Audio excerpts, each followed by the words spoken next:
Nagsagawa rin ng relief operation ng Iglesia ni Cristo sa pamamagitan ng lingap sa mamamayan para sa mga residente at komunidad na naapektuhan ng matitinding pagbaha dulot ng habagat sa Zambales. Naritong report ni Madeline Villar Moratillo.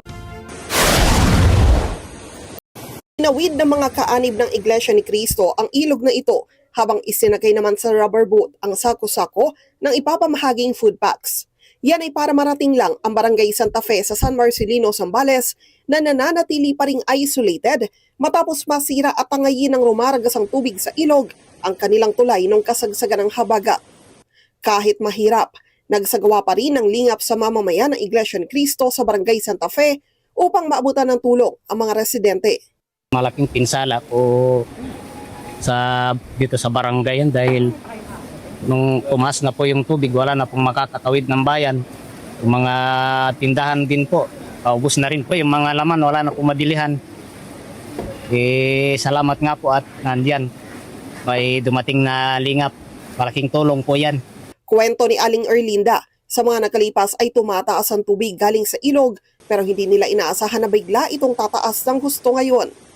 Nung Huwebes ng gabi yan ng una, may tubig na dito sa harap, malalim. Na hindi na kami nakatawid dito sa baba hanggang dito, no?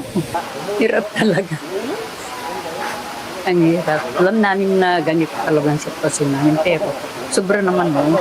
May mga dako po, gaya po dun sa Santa Fe, yun pong tulay ay naputol dahil po sa rumaragasang tubig. Kaya yun pong mga nakatira dun sa barangay na yun ay hindi na po nakalabas at na-stranded na po sa loob. Dahil yun pong mga ibang kabahayan po ron, batay po dun sa mga kapatid natin, ay nasalanta po dahil yung baha ay may kasamang putik. Kaya napinsala talaga ang kanilang mga tahanan.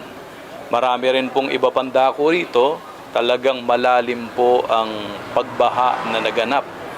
Sabi ni kapatid na Rio Constantino, INC District Supervising Minister ng Zambales South, kaaniban o hindi, kasama sa mga binigyan ng tulong ng Iglesia ni Cristo sa pamamagitan ng kanilang lingap sa mamamayan.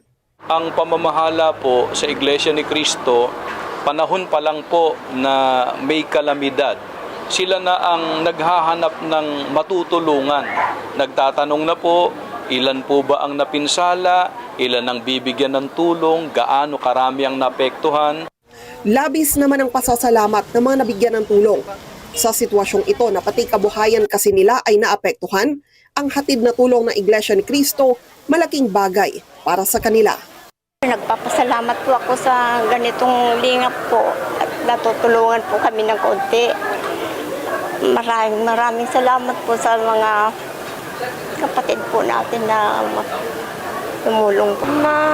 Masaya po ang puso namin dahil hindi po kami kinakalimutan, sister. Kaya nagpapasalamat po kami ng napakarami po. Malaking tulong po sa amin. Siguro po, mga 4 na araw po siguro, o kaya 5 araw po. Madeline Villar Moratillo para sa Mata ng Agila. Matatag, matapang, matapat.